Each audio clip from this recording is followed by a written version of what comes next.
Victor Marcus Hale wasn't supposed to be in the witness room at San Quentin when they prepared to execute Thomas Rivera. Not after 23 years.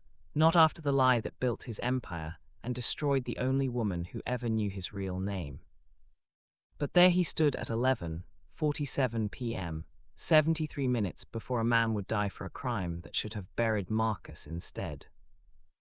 The observation room smelled like industrial cleaning solution and something darker, desperation, maybe, or the particular staleness of air that never quite circulates in rooms built for witnessing death. Marcus kept his hands in his pockets because they were shaking. At 62, with a real estate portfolio worth $4.3 billion and a reputation for ruthlessness that made investors salivate, his hands shouldn't shake for anything. But Elena Voss had just walked through the steel door. She didn't see him immediately. She was conferring with the warden, her silver-streaked dark hair pulled back in the same severe twist she'd worn as a 29-year-old junior associate, before Marcus destroyed her career to save his company, before she disappeared, before he spent 2 decades trying to forget her voice saying his name in the dark. The warden handed her a folder.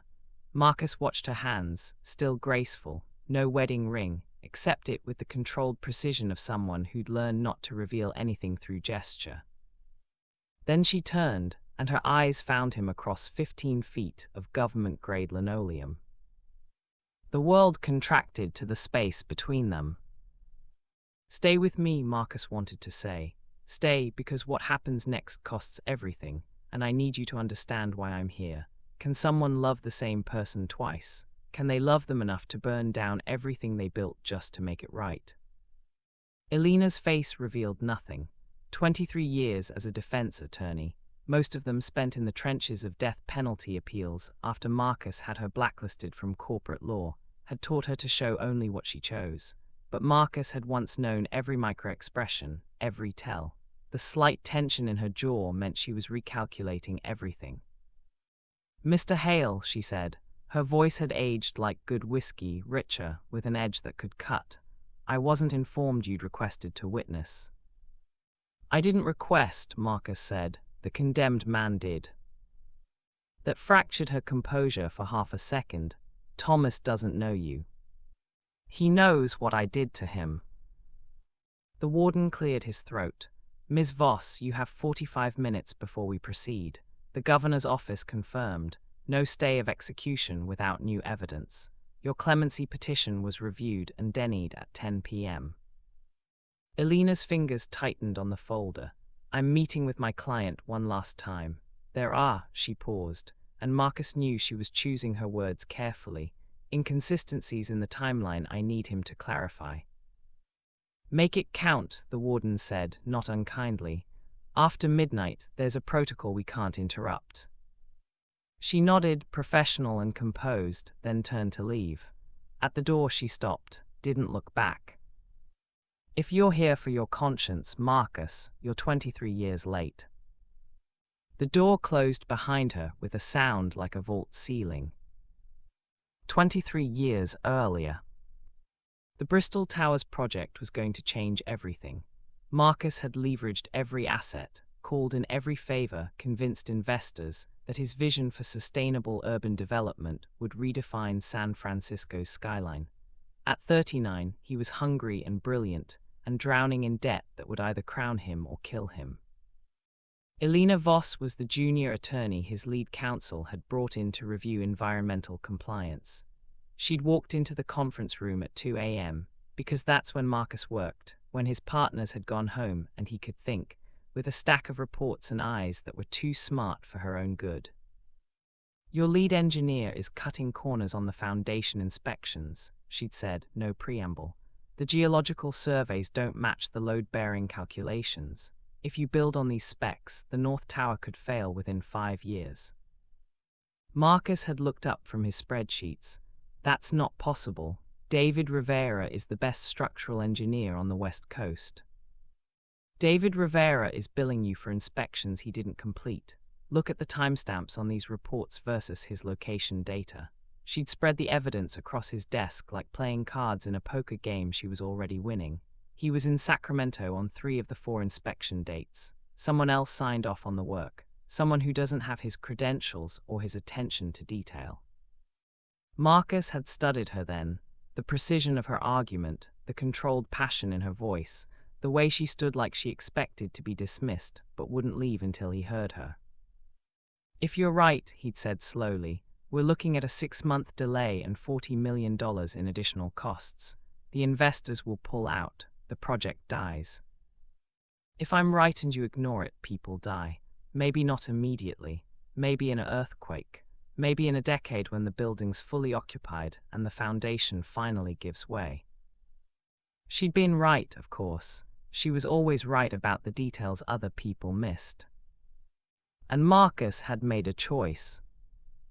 He'd confronted David Rivera, who'd panicked, offered to fix everything quietly if Marcus didn't report him to the licensing board, but Marcus's investors were already skittish, and the project's survival depended on absolute confidence. So Marcus had done what he always did when cornered. He'd found leverage. David had a younger brother, Thomas, 23, a construction worker with a marijuana possession charge on his record. David worshipped him, sent money for community college, talked about Thomas like he'd hung the moon.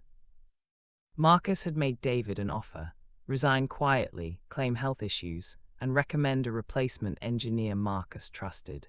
In exchange, Marcus would bury the inspection scandal and make sure Thomas got a foreman position on the Bristol project when it launched. David had refused, said he'd go public first, expose everything, let the chips fall. So Marcus had gone darker. He'd fabricated evidence of financial fraud, made it look like David had been embezzling from contractor budgets to cover gambling debts, had his lawyers draft documents implicating Thomas as an accomplice. It was elegant and vicious. David would take the fall for fraud to protect his brother, or both would go down. David had caved, signed a confession to fraud and embezzlement, agreed never to work in structural engineering again. But he'd underestimated how deep Marcus would bury him. The fraud charges had been filed with the DA, David had been arrested, and when the judge set bail at $2 million, an amount David couldn't pay, Marcus had watched him sit in county jail for 8 months awaiting trial. Elena had found out 3 weeks before David's trial date. She'd stormed into Marcus's office at midnight, wild-eyed and holding a different set of documents. "You fabricated evidence. You framed him. David Rivera was going to expose you, so you destroyed him." Marcus had stood from his desk slowly. "I protected 200 construction jobs and $1 billion investment. David was incompetent and dangerous. He made a mistake. He was willing to fix it. You turned him into a criminal to save your timeline. I did what I had to do." "You did what you wanted to do." Her voice had cracked on the last word. "I gave you that evidence because I thought you'd do the right thing. I trusted you to care about people's safety more than your reputation." Marcus had felt something crack in his chest. "Elena." "I'm going to the DA, she'd said. "I'm going to tell them what you did." "No," he'd said quietly, "you're not." He'd shown her the insurance policy he'd already prepared, documents that would implicate her as complicit in the fraud, her signature on preliminary reports that had been altered, emails he'd forged showing her knowledge of the scheme. It was the moment he became the man he'd spent 2 decades trying to justify. "You're blackmailing me. I'm protecting what we built." "We didn't build anything. You built a lie, and she'd stopped, closed her eyes. When she opened them, they were dry and dead. "I was falling in love with you." Marcus had said nothing. What could he say? That he'd fallen months ago, that she was the only person who made him want to be better than he was, that he'd already crossed a line he couldn't uncross, and admitting he loved her would only make the betrayal more complete. "Go home, Elena. Forget this conversation happened. Forget you ever met David Rivera. And if I don't, then you'll be disbarred for fraud and conspiracy. Your career ends before it starts. Your name becomes a cautionary tale." She'd walked out without another word. 3 days later. David Rivera had hanged himself in his cell. And 2 weeks after that, Thomas Rivera, grieving and desperate, and believing the lies Marcus's lawyers had planted in police reports, had walked into a liquor store with his brother's gun and shot the owner during a robbery he hadn't planned and didn't know how to execute. The owner had died. Thomas had been caught 3 blocks away, covered in blood and still holding the weapon. Marcus had watched the trial from the gallery, anonymous and sick with guilt, had watched Thomas, a kid who'd worked construction and dreamed of engineering school, get sentenced to death for felony murder. Had watched Elena, who'd taken the case pro bono as her first criminal defense, fight like a lioness and lose. She'd looked at him once during the sentencing, just once, and Marcus had known she blamed him for all of it. He'd never seen her again until tonight.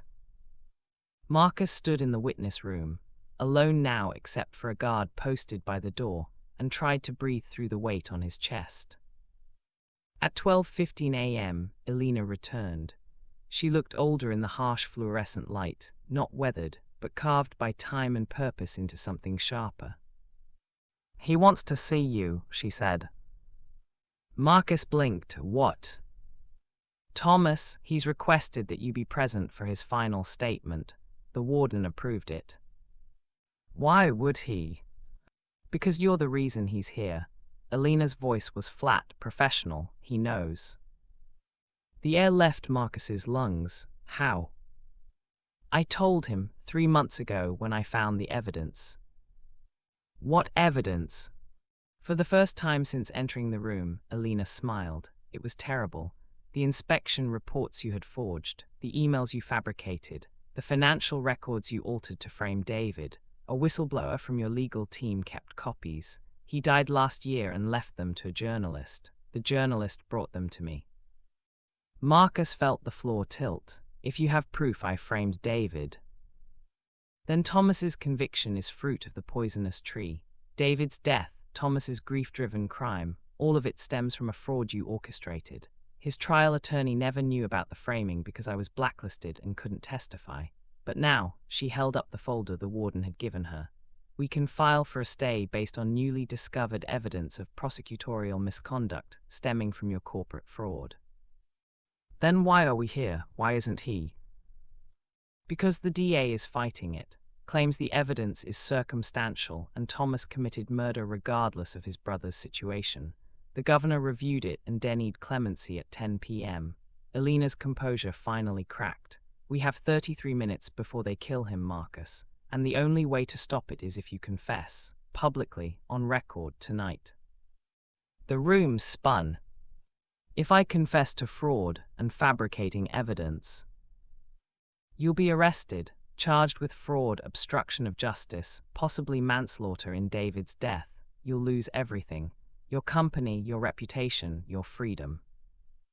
Marcus looked at her, really looked, "And if I don't? Then I watch another innocent man die because of what you did, and you get to keep pretending you're not a murderer." The word hung between them like smoke. "Thomas killed that store owner," Marcus said quietly. "That's not on me. He killed that man because his brother was dead and he believed David was a criminal. You made him believe that. You built the lie that destroyed their family. So yes, Marcus, it's on you." Silence. "I need to know something," Marcus said finally. "If I do this, if I confess and lose everything, will you," he stopped, hatting himself for even asking, "will you believe I'm doing it for the right reasons?" Elena studied him with eyes that had seen too much.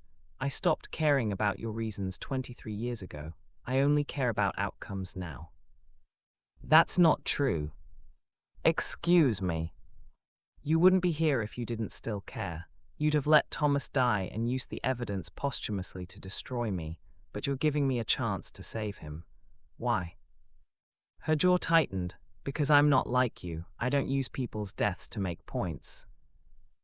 Or because some part of you still remembers that I'm not just the man who betrayed you." "Don't," Elena said, and her voice finally broke. "Don't you dare try to make this about us. There is no us. There hasn't been for decades. Then why are your hands shaking? She looked down at the folder, trembling in her grip, then back at him. Because I'm tired, Marcus. I'm 52 years old and I've spent 23 years fighting a system that crushes people like Thomas while men like you build empires on the bodies. And I'm tired of losing. You haven't lost yet. Haven't I? She laughed, bitter and sharp. I lost the day I walked into your office and gave you evidence that could have saved lives. I lost when I trusted you to be better than you were. I lost every single day I spent trying to become someone who couldn't be destroyed by men like you. Elena, the warden is waiting for your answer. Will you give a statement confessing to the fraud? Yes or no? Whose side are you on right now? Do you believe Marcus deserves a chance to make this right? Or has he already destroyed too much to matter? Drop a comment. I want to know if you'd confess to save someone's life, or if 23 years is too late for redemption. Marcus followed Elena through corridors that smelled like bleach and despair. The guard led them to a small witness room adjacent to the execution chamber. Through a window of reinforced glass, Marcus could see the gurney, the straps, the IV line already prepared. Thomas Rivera sat in a holding cell visible through a different window. He was 46 now. Marcus had looked him up obsessively over the years, but he looked 60. Prison-aged men in dog years, compressing lifetimes into decades behind concrete and razor wire. When Thomas saw Marcus, his expression didn't change. No rage, no hate, just a bone-deep weariness that made Marcus want to look away. Mr. Hale, Thomas said through the intercom speaker. His voice was surprisingly gentle. Thank you for coming. Marcus couldn't speak. I need you to know something, Thomas continued. I forgave you 7 years ago. Found religion, found clarity, found something I can't quite name. But the anger, it was killing me worse than this place ever could, so I let it go. I don't deserve that, Marcus managed. No, you don't, but forgiveness isn't about deserving. It's about deciding that hate takes more energy than I have left. Elena stood beside Marcus, silent as a statue. I have one request, Thomas said. My daughter Nina, she's 19, smart as hell, got a scholarship to Berkeley. She doesn't know the whole story about what happened to her uncle, what happened to me. I kept it from her because I didn't want her growing up hating anyone. Thomas, Elena started. Let me finish, Thomas smiled sadly.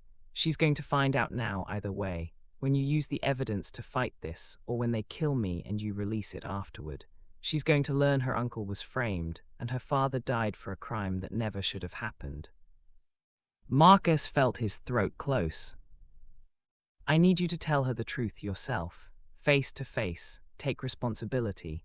Don't hide behind lawyers or statements. Look my daughter in the eye and tell her what you did and why. I will, Marcus said. I swear to God I will. And Mr. Hale, one more thing.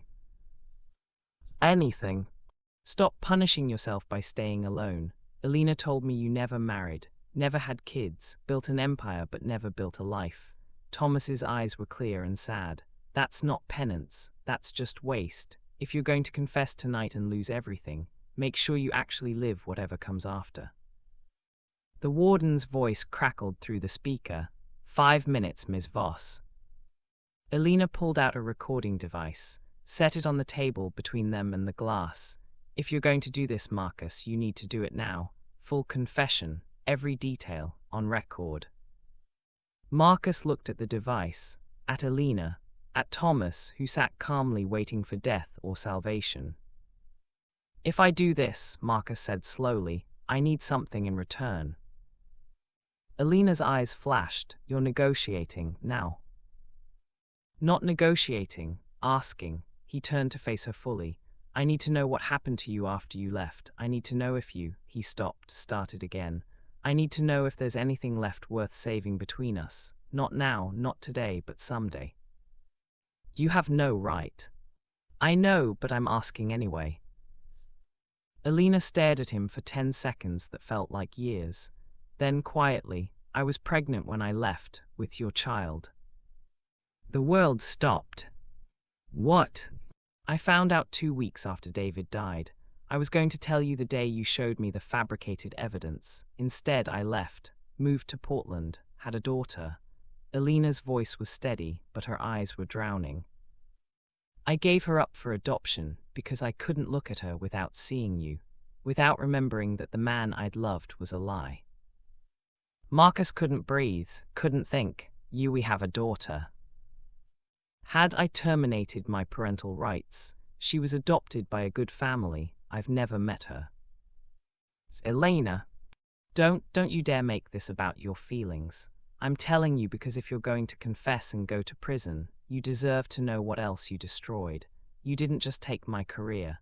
You took my ability to trust my own judgment, to believe I could be a mother, to imagine a future that wasn't about fighting. Marcus felt tears, actual tears, the first in decades, burn his eyes. I'm so sorry. Sorry doesn't raise a child, Marcus. The warden's voice, 2 minutes. Marcus picked up the recording device with shaking hands, pressed record, and began to confess. He told them everything, the fabricated evidence, the blackmail, the way he'd systematically destroyed David Rivera to protect his project and his pride, the years of silence while Thomas sat on death row for a crime rooted in Marcus's lies. It took 4 minutes. 4 minutes to dismantle an empire built on fraud and 43 years of justified ambition. When he finished, Elena immediately called the governor's emergency line, put it on speaker. This is Elena Voss, attorney for Thomas Rivera. I have a recorded confession from Victor Marcus Hale admitting to fraud and evidence fabrication that directly led to David Rivera's false imprisonment and subsequent suicide. This confession provides clear grounds for immediate clemency based on newly discovered evidence. We need an emergency stay. Now. The voice on the other end was crisp and bureaucratic. Ms. Voss, we reviewed your petition at 10 p.m. You reviewed documents. This is a full confession from the source. A billionaire admitting on tape to crimes that manufactured the circumstances leading to Mr. Rivera's capital crime. This changes everything. Silence on the line, then, hold. The warden appeared at the door. It's time, we need to proceed with. Wait, Elena said sharply. We have the governor's office on the line. Time compressed and expanded simultaneously. Marcus watched Thomas through the glass, praying to a god he hadn't believed in since childhood. Elena gripped the phone like a lifeline. The warden checked his watch. 90 seconds passed. Then, Ms. Voss, you're granted a 48-hour stay of execution, pending investigation of the new evidence. The governor will review tomorrow morning. Elena's knees actually buckled. Marcus caught her elbow without thinking, and she didn't pull away. Thomas, through the glass, closed his eyes and pressed his palms together. Not quite prayer, more like gratitude so profound it had no words. Thank you, Elena whispered into the phone. Thank you. The warden nodded slowly. I'll inform the execution team. Mr. Rivera will return to his cell pending the governor's final decision. As the guards led Thomas away, he looked back at Marcus one last time, mouthed 2 words, tell her. About Nina, about the truth, about everything. Marcus nodded. The parking lot outside San Quentin was nearly empty at 1:30 a.m.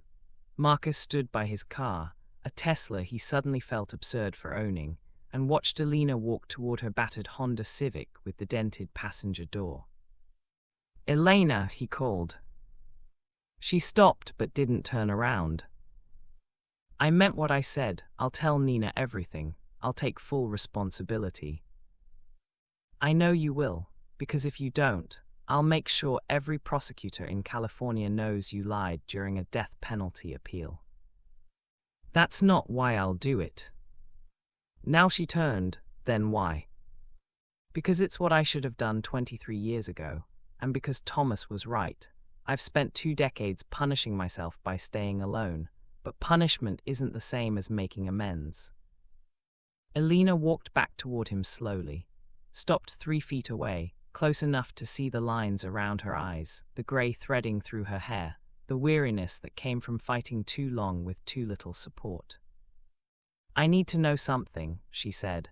"When you confessed tonight, when you recorded that statement knowing it would destroy you, did you do it to save Thomas, or to save yourself?" Marcus considered lying, considered crafting an answer that made him look noble. "Instead, both. I did it because letting him die would have been murder. But I also did it because I couldn't watch you fight alone anymore.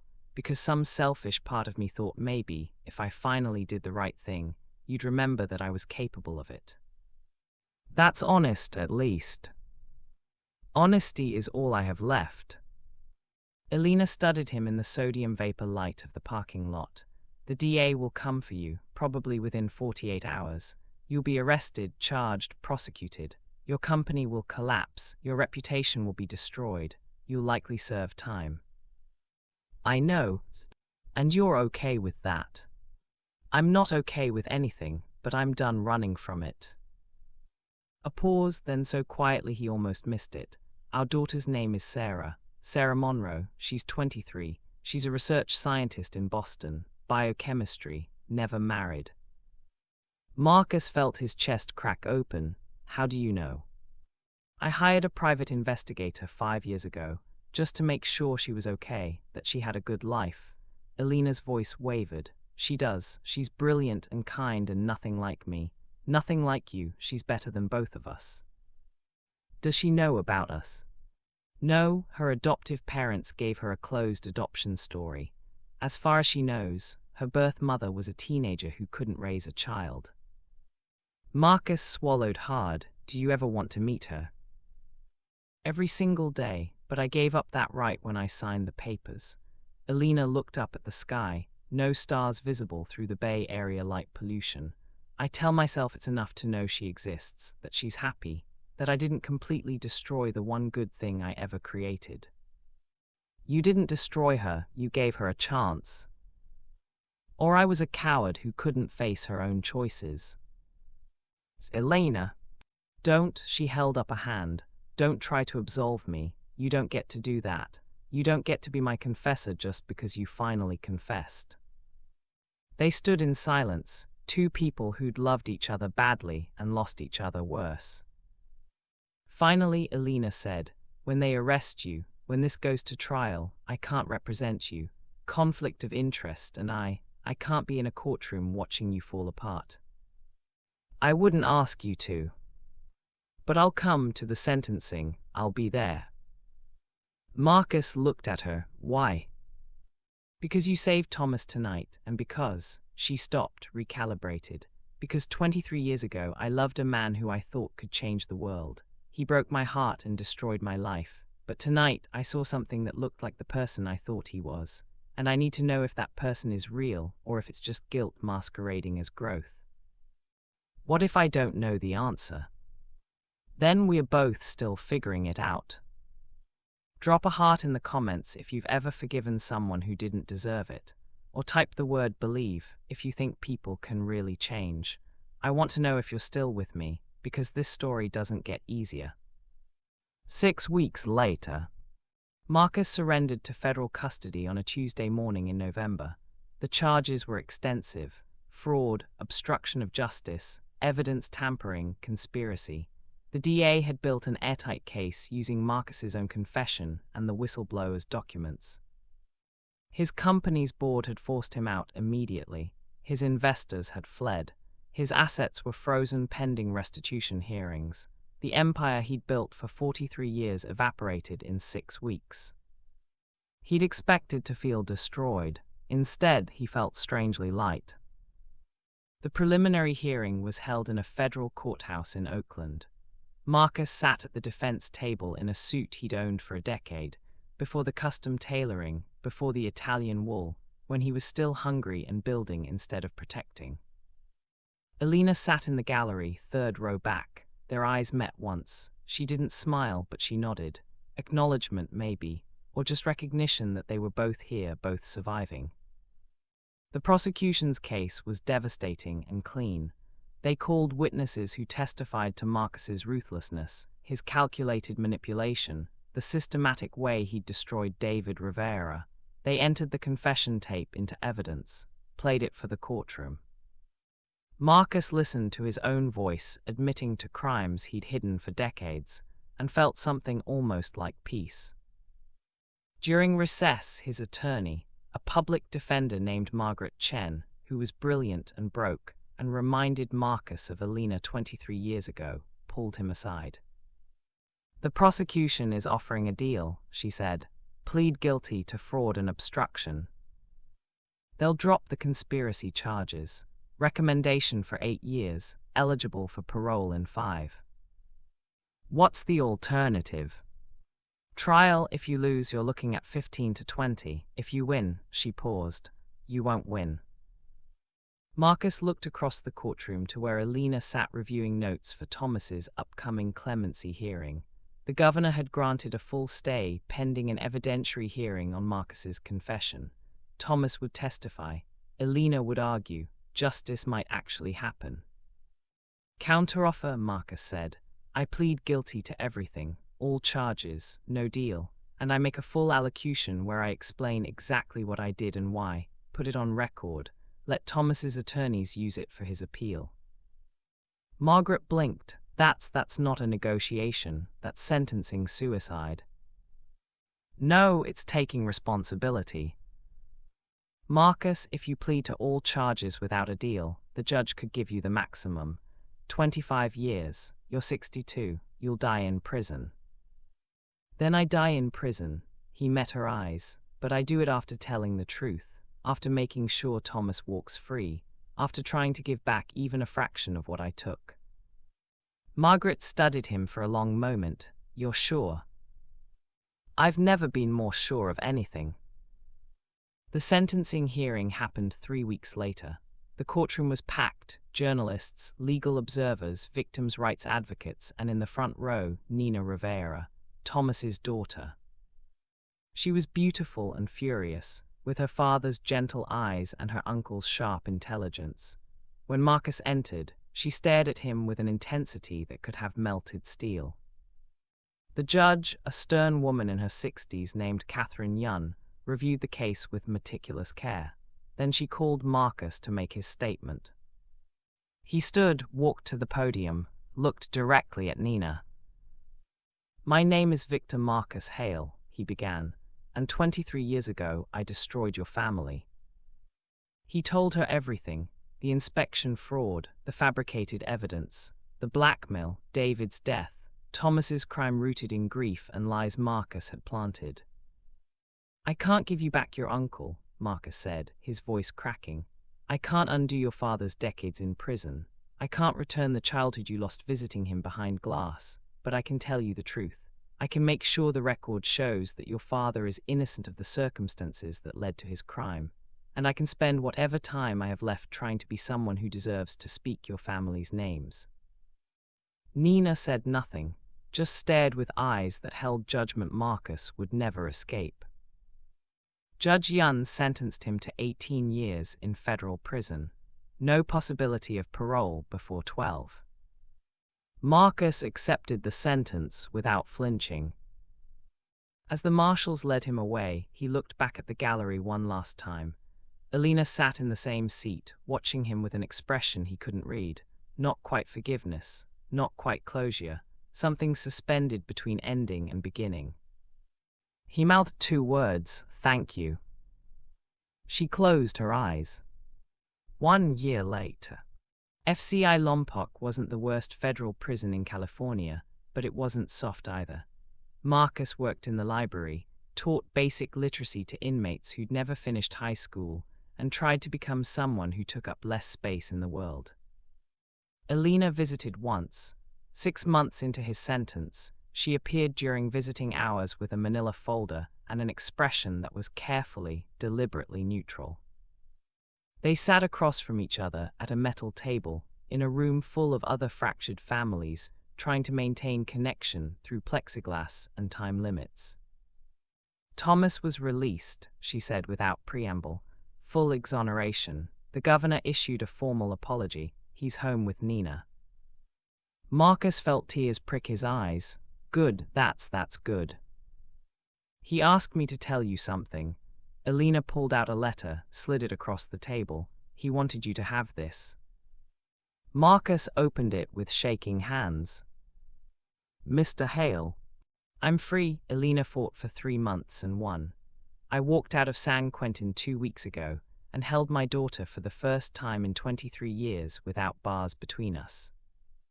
I wanted you to know something. Forgiveness is real. I told you that the night you confessed, but I don't think you believed me. I'm telling you again now, when the words cost me nothing and might mean something to you.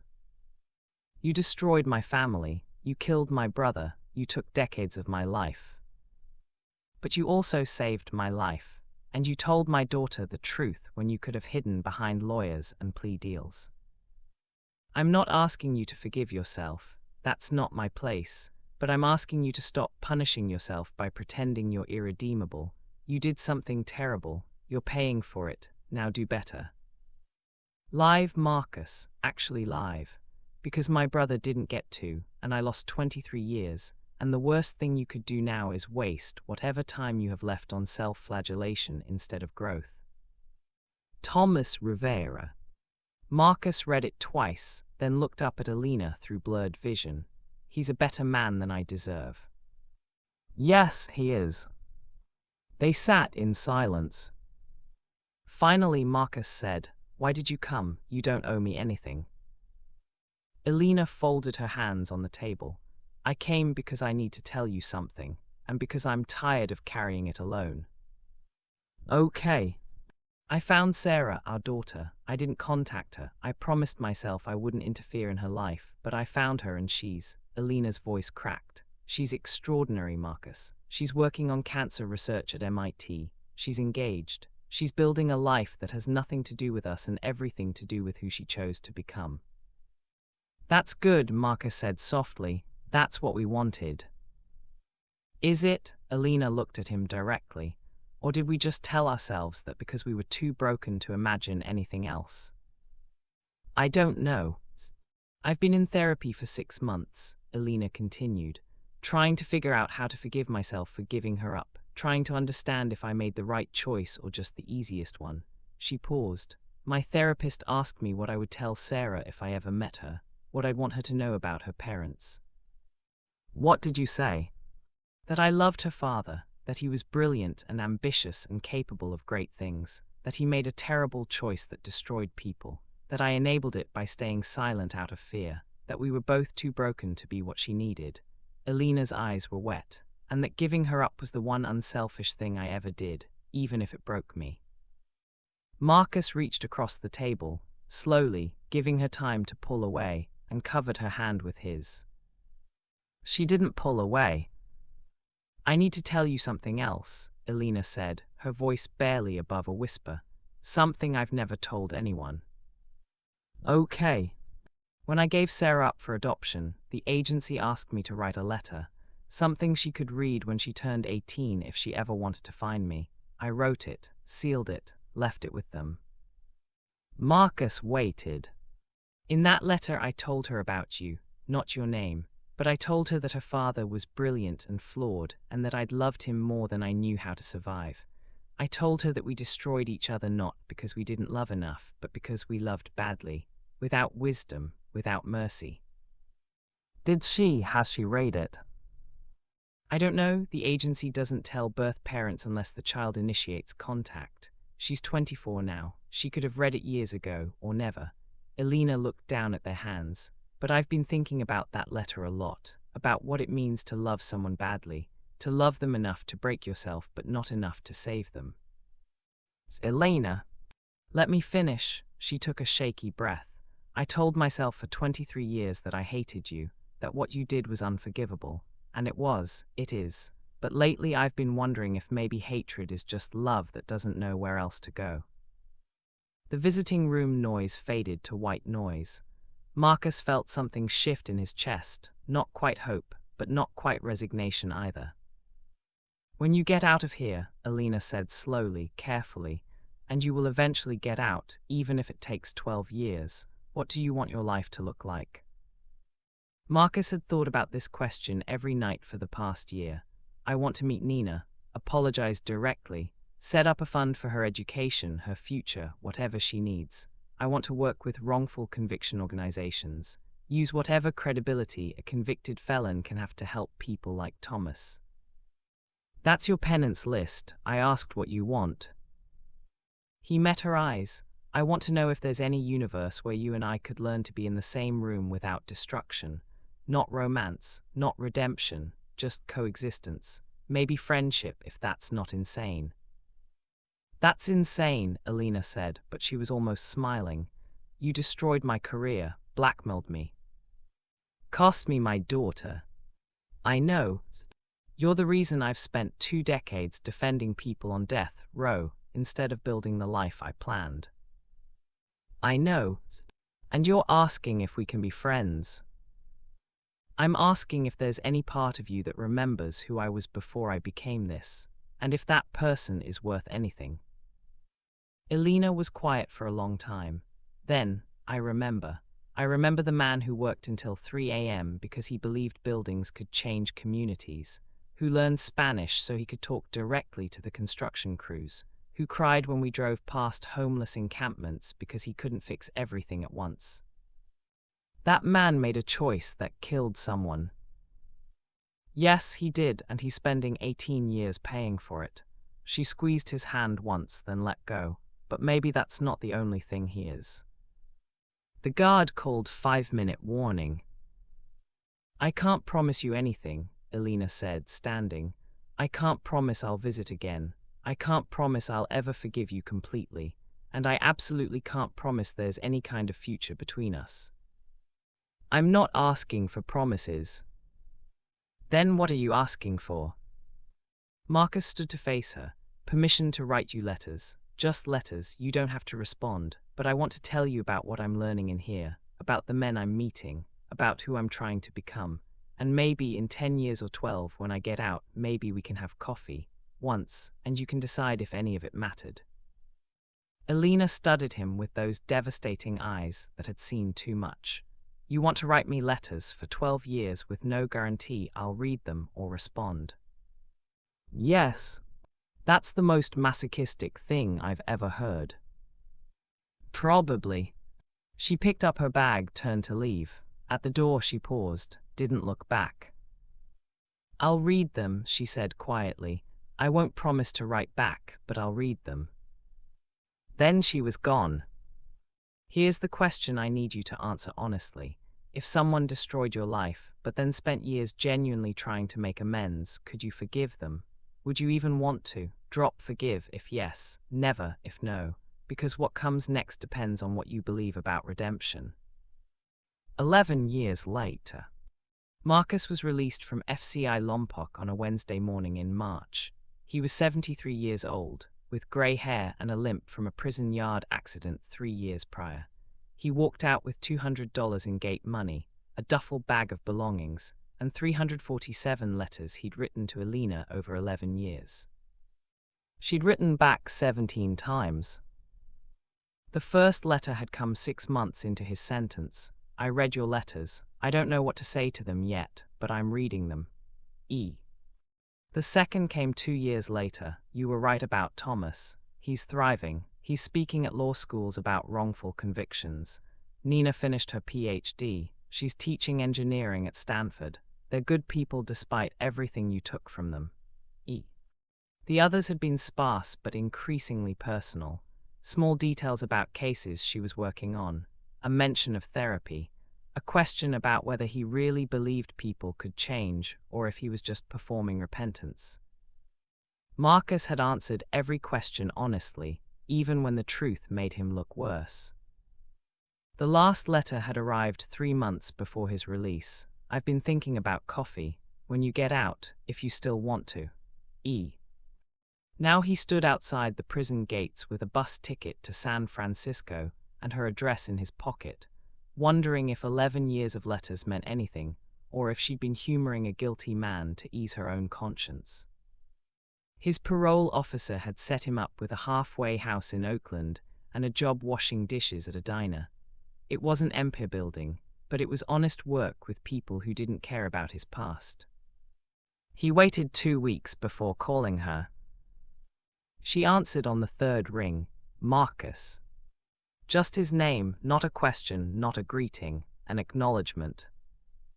Hi, he said, suddenly 17 instead of 73. I'm out. I wasn't sure if you still wanted to meet for coffee, or if... Thursday, 2 p.m., Blue Bottle on Webster Street. Her voice was steady, professional. I'll be there. Okay. Marcus. Yeah. A pause, then, don't expect anything. This is just coffee. Just two people who used to know each other, seeing if they still speak the same language. I know. Good. She hung up. Marcus arrived at the coffee shop 30 minutes early, ordered black coffee he didn't drink, sat at a corner table where he could see the door, tried to breathe normally. Elena walked in at exactly 2 p.m. She was 63 now, her hair fully silver, wearing jeans and a sweater that looked expensive but understated. She'd aged beautifully, not despite time but with it, like someone who'd finally made peace with their reflection. She saw him, walked over, sat down without hugging or handshaking or any physical acknowledgement. Hi, she said. Hi. They stared at each other for a moment that stretched like taffy. You look old, Elena said finally. Marcus laughed, an actual laugh that surprised them both. I am old. Prison ages you, plus regular agging. How's the halfway house? Depressing, the food is terrible and my roommate snores like a chainsaw, but I'm out, so I can't complain. You're allowed to complain. Am I? Everyone's allowed to complain, Marcus, even people serving penance. He sipped his cold coffee. I got a job, washing dishes at a diner on Telegraph. My boss is a 26-year-old who calls me old-timer and doesn't know I used to run a billion-dollar company. How does that feel? Humbling, honest, good actually. Elena ordered tea. They sat in silence while she waited for it, comfortable in a way that felt impossible and inevitable simultaneously. I need to tell you something, Elena said when her tea arrived, about Sarah.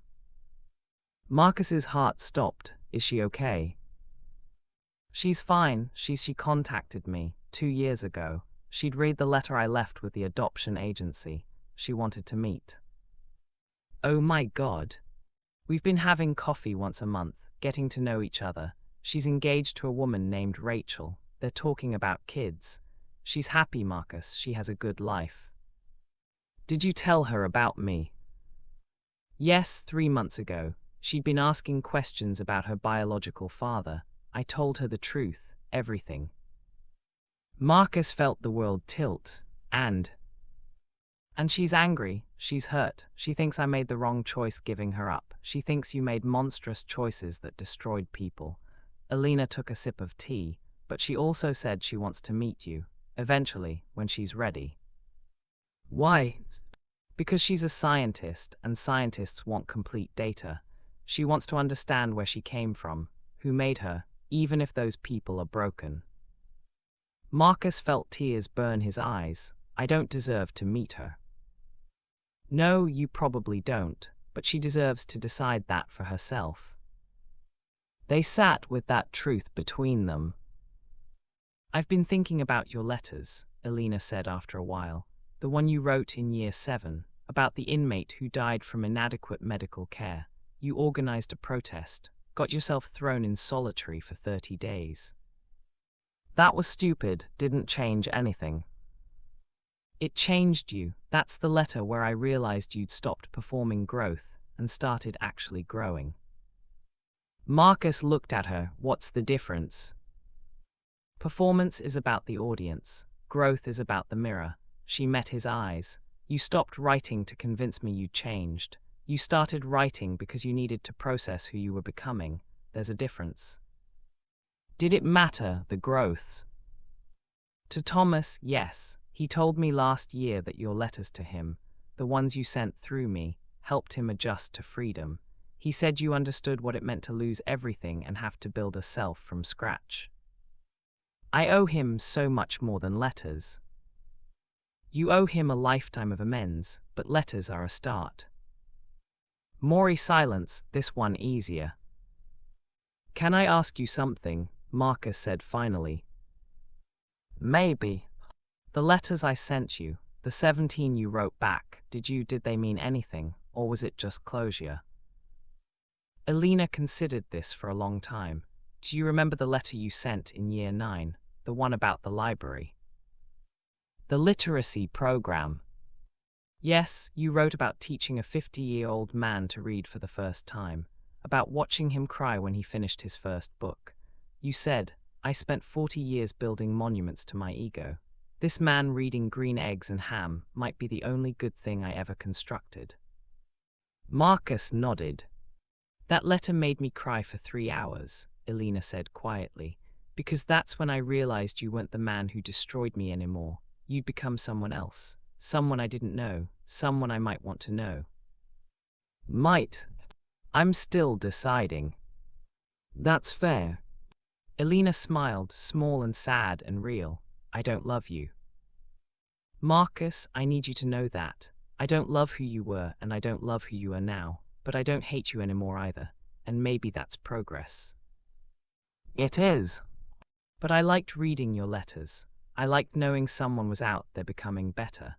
It gave me hope that people can actually change, that all the years I've spent defending people society wrote off might actually mean something. Marcus reached across the table, slowly, giving her time to refuse, and laid his palm flat on the surface between them. An offering, not a demand. Elena looked at his hand for 10 long seconds, then she placed hers beside it, not touching, close enough to feel the warmth. I can't promise anything, she said.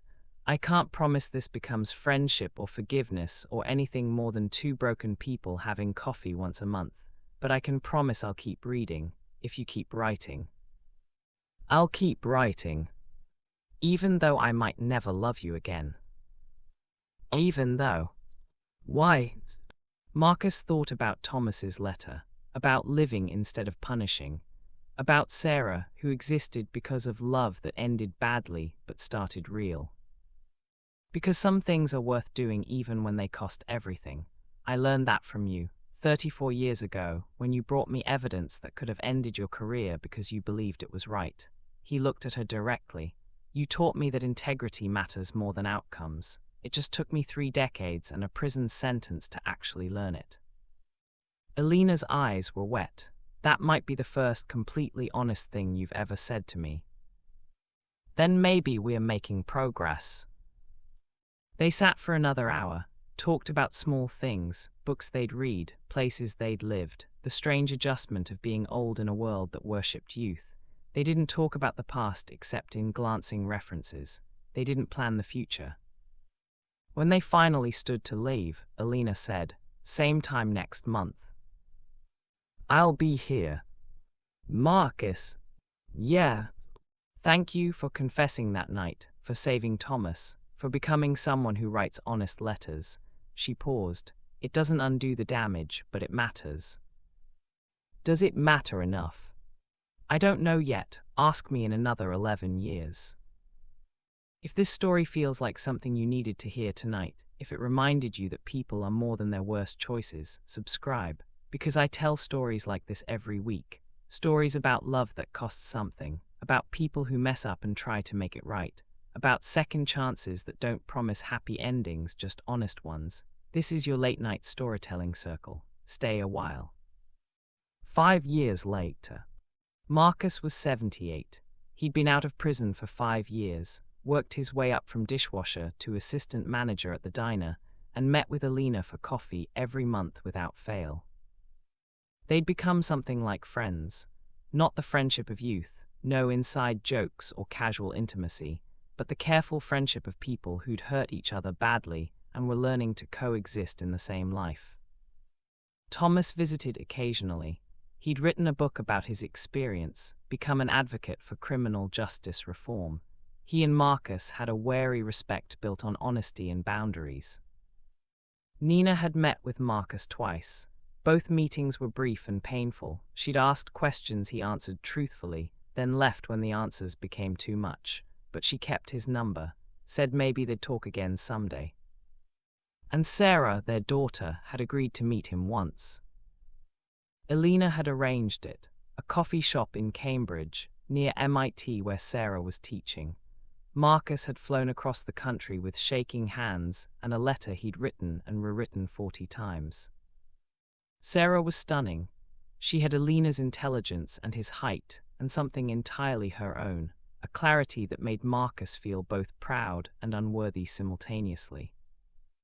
They'd talked for 90 minutes. She'd asked about his childhood, his business, his crimes, his time in prison. He'd answered everything honestly, didn't minimize, didn't justify. At the end, she'd said, "I don't know if I can have a relationship with you, but I wanted to see you once, to understand where I came from." "That's more than I deserve," Marcus had said. Probably, she'd smiled, sad and complicated. "But Elena says you're trying, that you've actually changed. So maybe someday I'll want to know you better, or maybe this is enough, I haven't decided." Whatever you decide is right. Easy to say when you're not the one making it. True. She'd left. Marcus had cried in the rental car for 20 minutes. Then he'd called Elena and told her everything. "She's extraordinary," he'd said. "Yes, she is. We did one thing right, at least. We created her, her parents raised her right." Fair point.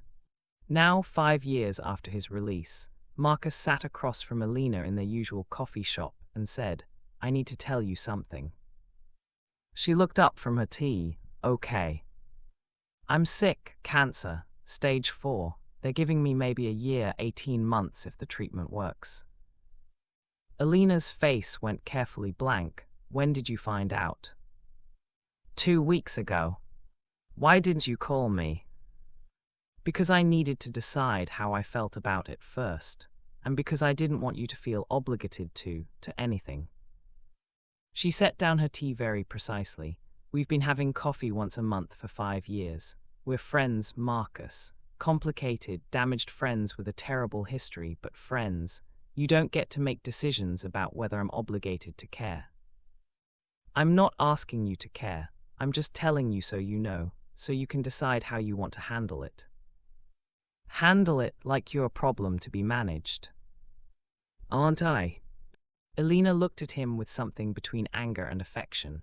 "You're the most frustrating man I've ever known. You destroyed my life. We lost decades. And now, after 16 years of letters and 5 years of coffee and finally, building something that feels almost normal, you're dying."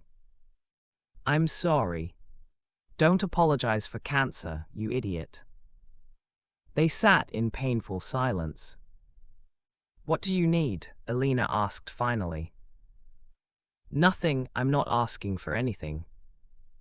"That's not what I asked." Marcus took a shaky breath.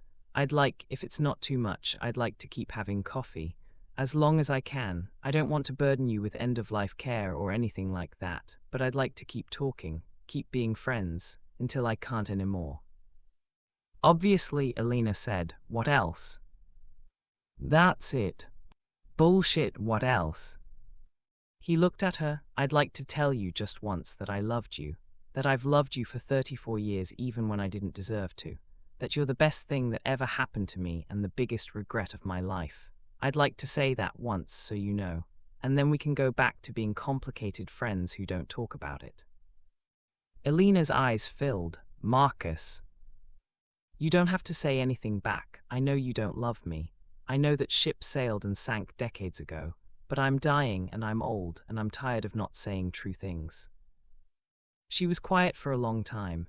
Then, "I don't love you, not the way I did when I was 29 and stupid and thought love could fix broken men, but I care about you. I care about the person you became after you lost everything.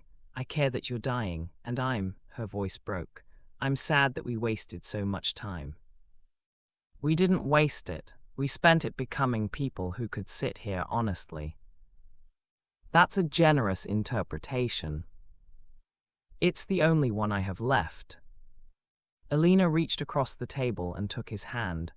Actually took it, skin against skin, after 5 years of careful distance.